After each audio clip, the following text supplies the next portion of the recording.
Welcome back, everybody. Josh Collacchi here with RotoCurve, and as always, we're to discuss today's starting pitchers picks. Of course, yesterday was a big slate. We had 15 games to go through, but today on a Thursday is only an 11-game slate. Now, every Thursday and actually Mondays as well, MLB teams travel, so be sure to keep that in mind each week. Now, there is an 11-game slate today, which is a little bit more than it normally is on Thursday. Usually we see 8 to 10 games, but there is a full slate, meaning that the rest of those games all come on at 7 o'clock Eastern time start. So there will be 22 pitchers to go through, so let's get right into it. In a new edition of RotoCurve's pitching segment, which will continue today, it will run similar to Benny's Bats that most of you are familiar with over at RotoCurve.com. I will run down some pitchers and their opposing matchups and some different statistics about them and kind of go through what we look at in terms of pitching and how we select a few guys. If I do not discuss a pitcher, however, that means I probably do not believe he's a good play. I definitely don't believe he's a good play, and I probably will not be using him. Now, things change throughout the day, so be sure to check out the RotoCurve forums as we will discuss our pitching picks throughout the day. And sometimes if those lineups come out late and there's a guy or two that's not in the lineup, it can really upgrade a pitcher, so stay tuned for that. But as of now, these are the guys that we want to discuss. The first one is probably the top option on the slate for everyone, and that's Chris Archer against the Houston Astros. Righties and lefties both have a 290 or 262 weighted on base average against them, and those are excellent numbers. He's been fantastic against both sides of the plate. It's obviously because of his high 90s fastball. He has an excellent slider, and really, he's one of the better pitchers in the game, and that's why he has one of the higher strikeout rates in baseball.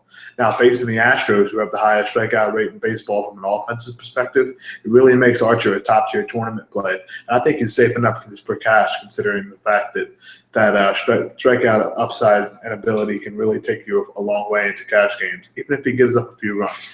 Next guy is another ace in Jake Arrieta for the Cubs, facing the Atlanta Braves. Now, righties against Arrieta hit 230 with a WOBA of just 276. But lefties, and this is really interesting, are hitting just 172 against Jake Arrieta with a 233 WOBA. Now, what that means is a lot of lefties will be faced in a lineup against a right-handed pitcher just because of the way that major league managers seem to make their lineups. And the Braves have a lot of lefties. Freddie Freeman is back. They use A.J. Brzezinski. They've used a lot of lefties all season long. So keep that in mind. If there's a lot of lefties in that lineup, it actually gives Arrieta a bump, which is weird for a right-handed pitcher, but that's the way the numbers are setting. The reason why I think he's excellent against lefties is because he has a great curveball. It really gives him an edge for righties, but for left-handed hitters as well, it's really dropping off the table, and it gives him the ability to strike guys out. Now, the Braves don't strike out much as a team, but I was digging into some of the numbers, and here's an interesting tidbit about how lefties perform against Arrieta. Lefties are striking out at a rate of over 28% against Jake Arrieta, which would make one of the highest strikeout rates that we've seen in a long, long time for one split against a certain pitcher. So keep that in mind that although the Braves don't strike out much as a team, Arrieta is really striking out a lot of lefties this year. And there will be a lot of lefties in that Atlanta lineup.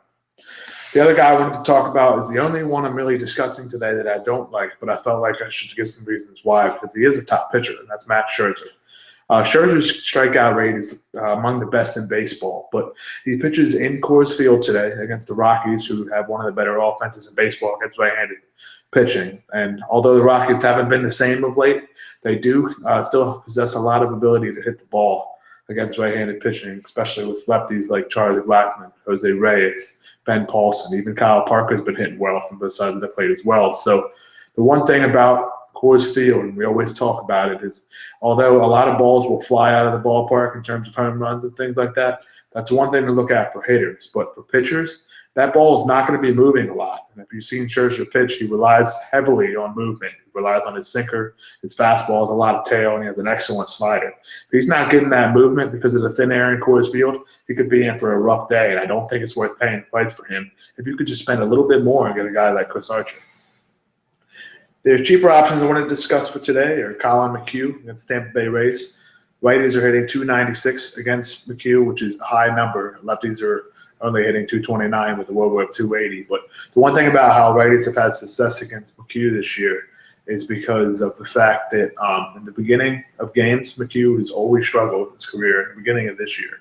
But the one thing about that, and we actually talked about this a few months ago, when McHugh faced Rays for the first time. The Rays are actually one of the worst teams in baseball the first time through the order. So that weakness also goes along with McHugh's weakness, and it actually ends up being a benefit for the pitcher because, of course, it's a lot harder in baseball to get a hit than it is to get an out. Now, the one thing about the Rays is they're one of the worst offenses in baseball against right-handed pitching. We've seen that from time to time. They strike out a lot. They have a lot of guys that are free swingers.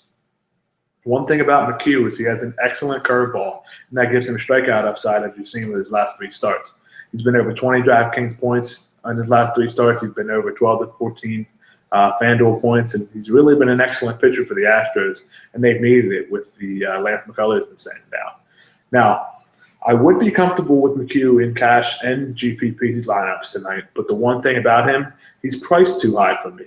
Now, what I mean by that is the fact that I'm on DraftKings, I believe he's 8,700, and what that means is you don't have to spend that much more to get a top-tier option. Now, his price may be lower on other sites, and I think he is, but the one thing about his price on a site like that, if it is too high, if you think, he's still a good option, and a high price for a pitcher that isn't an ace makes him a little bit of a lower-owned option, so be sure to remember that when making your lineups.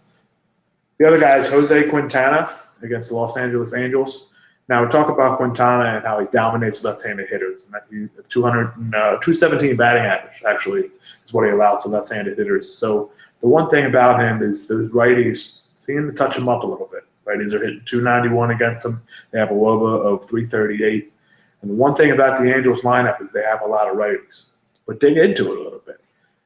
The only guy that's really crushing left-handed pitching is Mike Trout. And, of course, Mike Trout is one of the better players in baseball. He has elite WOBA and isolated power numbers against left-handed pitching. The only other guy is Albert Pujols, and that's just power numbers. He has very high isolated power rating. But the rest of that lineup has struggled against left-handed pitching. And I think that makes Quintana a solid play. Now, everybody in that lineup, we talked about struggles against lefties, even though most of them are right-handed. But a guy like C.J. Cron has good career numbers against lefties, so that might make Quintana a little bit of a downgrade in value. But if only 3 of the 9 hitters in the lineup were successful, I'm going to take the bet that the other 6 are going to have an opportunity to strike out. You know, baseball is a game of failure, so those other 3 are going to go 3 for 3 each as well. So I like Quintana as a tournament play because he has the upside, he has the stuff to be a high strikeout guy against an offense that's really struggled against left-handed pitching. The last pitcher I wanted to talk about is actually on the other side, and that's Nick Tropiano, Angels' young pitching prospect is facing the Chicago White Sox today. Righties in his major league career have just a 247 WOBA. He's dominated them in his lifetime so far, even in the minor leagues. So be sure to keep an eye on that and look at the rest of those White Sox order because if they have a lot of righties, it's going to bump him up as well. Now, if lefties, you would think maybe they would crush him a little bit because he's a young pitcher. Not really. They only have a 299 WOBA against him, so it's really shown that he has a lot of talent, and so far in his young major league career, he's been able to get hitters out. Now, the one thing about him this year is he's, as a top prospect, he's only has 2 starts so far. They came against the Oakland Athletics and the Texas Rangers. Those are pretty good offenses in terms of what we're looking to target against for daily fantasy pitchers. Now, Oakland has not been very good at all, but they don't strike out too much. And Texas has one of the better offenses we've seen in the American League with a lot of power and a lot of ability to hit the ball to all parts of the ballpark. So the fact is that Tropiano faces an offense like Chicago, who is a lot worse than those other 2, and makes for one of the better matchups. I think Tropiano is a very solid play. And given his price, you can fit a lot of bats in your lineup. Now, he's definitely a tournament option, as you can see, with the high strikeout upside he's had in the minors and in the majors so far. But I think he might be worth playing in cash as well, simply because he allows you to fit a lot of the top bats that you may not be able to get with those higher-priced pitchers. Now, to get those higher-priced bats, you're going to have to use pitchers on sites like Fantasy Feud, Fantasy Aces, things like that, because the pitching statistics really kind of favor strikeouts and innings pitched. Now, Fantasy Feud with 3 pitcher sites, you're going to need a cheap guy right away. So I'm going to be using Tropiano a lot. And one thing about Fantasy Feud, if you look in the past couple of days, they've been running qualifiers each day into their big $500,000 championship. They've been running with some overlay too. So it's a cheap way. It's not going to kill your bankroll. Have a little bit of a chance for some big-time money. So go over, check that out. I know a lot of you have signed up for Fantasy Feud already, so be sure to take a look at those qualifiers. And they have some GPPs that are very low priced at $2.20 and even some $33 GPPs that have not been filling either. So there's some overlay over there. If you haven't signed up, though, be sure to take advantage of RotoCurve's deal. If you use referral code CURVE, you get $100 or 100% deposit bonus of up to $500. And if you use the RotoCurve link, RotoCurve will send you a $25 just basically a gift card to play on Fantasy Feud, as long as you deposit $50 or more. So take advantage of that deal. It's a good way to get some money and maybe use that money to make more money in an overlaid contest on Fantasy Feud. Now, those are my thoughts for pitching today. And just to wrap things up, the top option on the slate for me is Chris Archer. And I will have some Nick Tropiano, definitely have some Jose Quintana and GPP. And I really like Colin McHugh, depending on his price on different sites as well. Now, be sure to use the rest of the tools available on RotoCurve. We just posted a new tool yesterday that I know a lot of you guys will like if you haven't seen it already, called the MLB Splits tool. This shows you opposing hitters, WOBAs, isolated power numbers, and a bunch of other ratings you can use to make your lineups. And it tells you who they're facing in a left-handed or right-handed pitcher. So it cuts your research down a lot, and you can use that along with Benny's bats in this pitching section and make your lineups quickly. And you're going to have a lot of information at your disposal, so you can save a little bit of time. Maybe you take the kids to soccer practice, get home from work. You won't have to be spending research time all day, which is what we're here to do here at RotoCurve. So have a good day, and let's hopefully make some money on Thursday night. It's a smaller slate, so be sure to take advantage of the options, and let's do everything we can to make a successful night. Good luck, everybody.